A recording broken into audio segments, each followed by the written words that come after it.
Hi, welcome to ANR tutorials. ఈరోజు వీడియోలో chemistry subject నుంచి పరమాణు కేంద్రకం, అదేవిధంగా ఆవర్తన పట్టికలోని కొన్ని క్వశ్చన్స్ చూద్దాం. ఇవి రీసెంట్గా వచ్చిన మోస్ట్ రిపీటెడ్ క్వశ్చన్స్ అన్నమాట. మీరు ఒక 6-7 సెట్లు చూసుకుంటే ప్రతి దాంట్లో క్వశ్చన్ ఉంటుంది. సో కాబట్టి ఒకసారి మీరు చూసుకున్నట్లయితే అంటే ఇవి గత 2 సంవత్సరాల నుంచి రిపీట్ అవుతూనే ఉన్నాయి కాబట్టి మీరు నెక్స్ట్ కూడా ఎక్స్పెక్ట్ చేయొచ్చు వీటిని.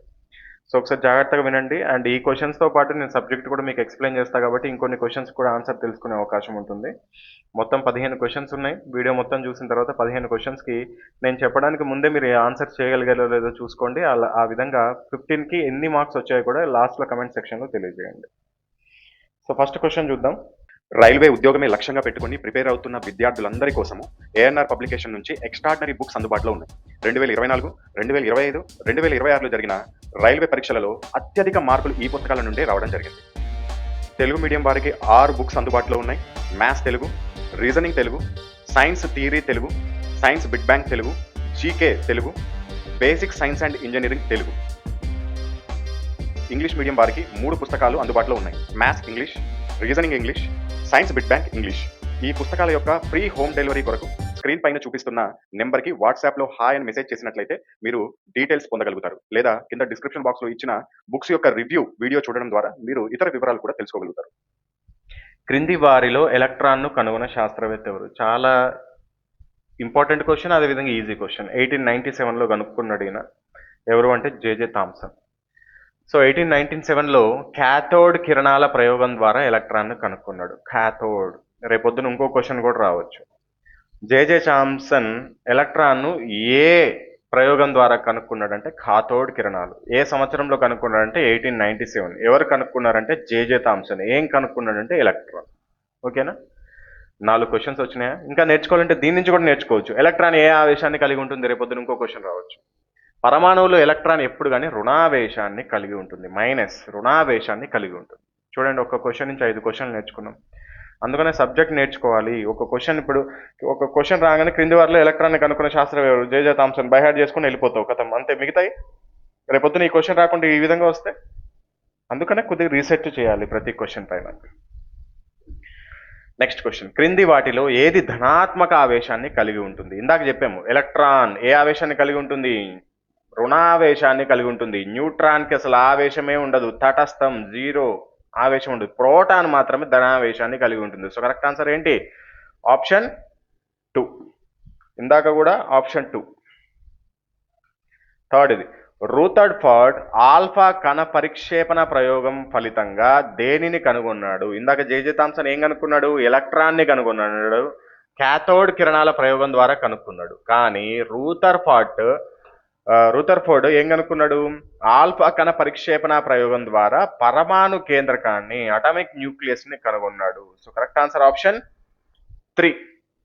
సో రూథర్ఫర్డ్ బంగారు రేకుపై ఆల్ఫా కణాలను ప్రసరింపజేసి పరమాణు మధ్యలో ఉన్న చిన్న చిన్న ఆవేశం కలిగిన కేంద్రకాన్ని కనుగొన్నాడు.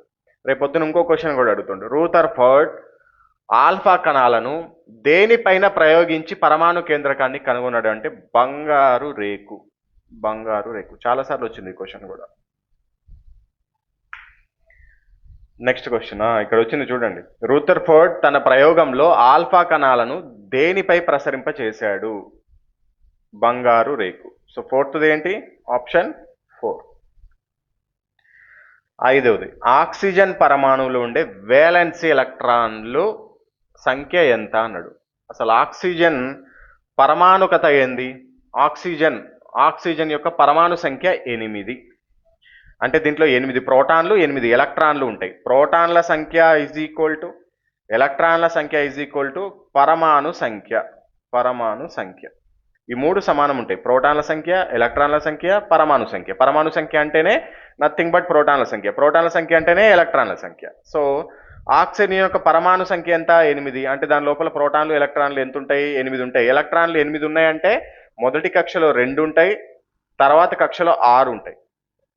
అర్థమైంది కదా? మీకు తెలుసు కదా, 1p1, 2s2 ఈ విధంగా మనం కక్షలు నేర్చుకుంటాం ఫిజిక్స్, కెమిస్ట్రీలో. సో ఆ విధంగా మొదటి కక్షలో ఎప్పుడు కానీ 2 ఉంటాయి, తర్వాత కక్షలో 6 ఉంటాయి, ఆ తర్వాత పెరుక్కుంటూ వెళ్తాయి. ఇక్కడికే 8 కంప్లీట్ అయిపోయినాయి కాబట్టి చివరి కక్ష వ్యాలెన్సీ కక్ష ఇది. దీంట్లో ఎన్ని ఎలక్ట్రాన్లు ఉన్నాయంటే 6. సో కరెక్ట్ ఆన్సర్ ఆప్షన్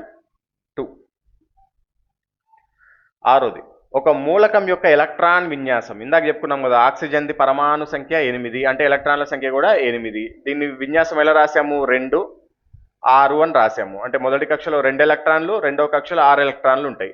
అదేవిధంగా ఏదో ఒక మూలకం ఇచ్చాడు, దాని ఎలక్ట్రాన్ విన్యాసం అంట 2 8 5 అంట. దీంట్లో ఉండే ప్రోటాన్ల సంఖ్య ఎంత అన్నాడు. ఎలక్ట్రాన్ విన్యాసము అంటే ఏం చెప్పుకున్నాము? ఎలక్ట్రాన్ విన్యాసం అంటే ప్రోటాన్ల సంఖ్యనే, ప్రోటాన్ల సంఖ్య అంటేనే ఎలక్ట్రాన్లు, ఎలక్ట్రాన్ల సంఖ్య అంటేనే పరమాణు సంఖ్య. ఈ మూడు సమానం అని చెప్పుకున్నాం. సో ఇవి ఎలక్ట్రాన్ల సంఖ్య ఇది కాబట్టి ప్రోటాన్ల సంఖ్య కూడా ఇదే అవుతుంది. సో వీటిని మొత్తం ప్లస్ చేయండి. 2 + 8 + 5 ఎంత అవుతుంది? 15. సో కరెక్ట్ ఆన్సర్ ఎంత? ఆప్షన్ 2. ఏదైనా సరే ఒక మూలకం యొక్క ఎలక్ట్రాన్ విన్యాసం ఇచ్చి దాంట్లో ప్రోటాన్ల సంఖ్య కానీ, ఎలక్ట్రాన్ల సంఖ్య కానీ, పరమాణు సంఖ్య కానీ కనుక్కోమంటే ఏం చేయాలి? వాటిని మొత్తాన్ని ప్లస్ చేస్తే సరిపోతుంది, ఆన్సర్ వచ్చేస్తుంది. So 6th answer correct, option 2. Electron విన్యాసము 2 8 3 గల మూలకం ఏది? సో ఆ మూలకం పేరేందో కనుక్కోవాలంటే ఏం చేయాలి? ఫస్ట్ వీటిని ప్లస్ చేయాలి. ప్లస్ చేస్తే ఏమొస్తుంది? 13 వచ్చింది. 13 పరమాణు సంఖ్య, పీరియాడిక్ టేబుల్లో 13 పరమాణు సంఖ్య, సీరియల్ నెంబర్ 13 ఉన్న మూలకం ఏదో మనకు తెలుసు. ఏంటి మనకి? అల్యూమినియం. అల్యూమినియం యొక్క పరమాణు సంఖ్య ఎంత? 13. సో ఇవన్నీ కలిపితే, ఎలక్ట్రాన్ విన్యాసాన్ని కలిపితే మొత్తం 13 వచ్చింది కాబట్టి ఆన్సర్ అల్యూమినియం. సో కాబట్టి 7th ఆప్షన్ 2. 8th, ఒకే సమజాత శ్రేణిలోని హోమోగ్లస్ సిరీస్ అంటాం దీన్ని.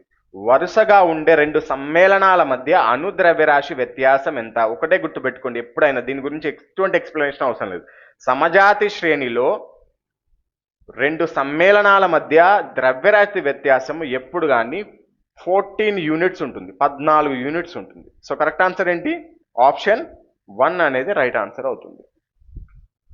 9th, క్రింది మూలకాలలో దేని అణువు గరిష్ట పరమాణుకతను కలిగి ఉంటుంది? పరమాణుకత అంటే ఏంది? సపోజ్కి O2 ఉంది. పరమాణుకత ఎంత? ఇక్కడ ఎన్ని ఉన్నాయి? ఆక్సిజన్ పరమాణువులు 2 ఉన్నాయి, అందుకని దీని పరమాణుకత 2. సపోజ్కి ఇక్కడ ఆర్గాన్ ఉంది. ఆర్గాన్ని దేంతో సూచిస్తాం? AR. అంటే ఇక్కడ ఏం లేకపోతే ఏమున్నట్టు? 1 ఉన్నట్టు. దీని పరమాణుకత ఎంత? 1. ఆ విధంగా నియానా, పాస్పరసా, భాస్పరమా, లేకపోతే సల్ఫరా, సల్ఫర్ని దేంతో సూచిస్తాం? S అంటాం, S2. సో ఆ విధంగా పాస్పరస్ది ఎక్కువ ఉంటుంది, భాస్వరంది. సో దాని యొక్క పరమాణు సంఖ్య ఎంత? మనము P4 అని సూచిస్తాం దీన్ని, భాస్వరంది. సో కాబట్టి భాస్వరంది మనము సంకేతము పరమాణుకత 4 ఉంటుంది కాబట్టి దీంట్లో అణువులు ఎన్ని ఉన్నాయి? మొత్తం 4 అణువులు ఉన్నాయి. దేనికి గరిష్టం కింది వాటిలో అంటే దీందే. సో భాస్వరం. So correct answer option option 2. పరమాణు సంఖ్యలు 15 16 17 18 కలిగి ఉన్న మూలకాలు ఏంటి? అంటే పరమాణు సంఖ్య 15 ఉన్న మూలకం ఏంది? 15 ఉన్న పరమాణు సంఖ్య తెలుసు మనకి, ఏంటి? పాస్పరస్, Pది ఎంత? 15. 16 ఉన్నది ఏంది? సల్ఫర్. అదేవిధంగా క్లోరిన్, Clది ఎంత? 17. అదేవిధంగా ఆర్గాన్ ఎంత? 18. సో 15 16 17 18 కలిగిన మూలకాలు ఏంటి అన్నప్పుడు ఏమొస్తుంది? ఇప్పుడు పాస్పరస్, సల్ఫర్, క్లోరిన్, ఆర్గాన్. ఎక్కడుంది? పాస్పరస్, సల్ఫర్, క్లోరిన్, ఆర్గాన్ ఇక్కడ ఉంది చూడండి. సో కరెక్ట్ ఆన్సర్ 11ది ఏంది? ఆప్షన్ 3.